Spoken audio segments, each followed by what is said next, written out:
Nagkatingala kang mga buhay, ang iyang tuong kamot nakakapot, ug kadakugan alang kaniya ang iyang balaan nga bukton. Awiti ang Ginoo ug bagong awit, kay naghimo siya ug katingala kang mga buhay. Ang Ginoo nagpahibalo sa iyang kaluwasan,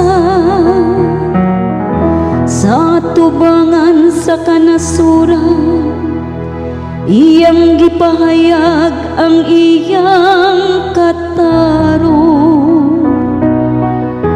Nahinumdum siya sa iyang kaluoy,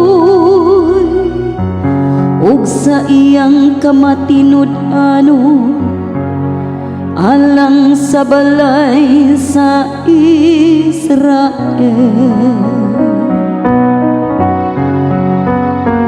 Awiti ang Ginoo ug bagong awit, kay naghimo siya ug katingala kang mga buhay. Ang tanang kautlanan sa yuta nakakita sa kaluwasan nga gihimo sa atong Dios. Awiti nga malipayon ang Ginoo. Kamong tanang kayutaan, singgit kamo sa pag-awit,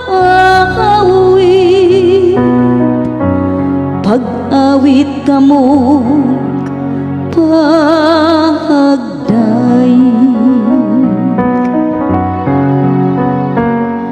Awiti ang Ginoo ug bagong awit, kay naghimo siya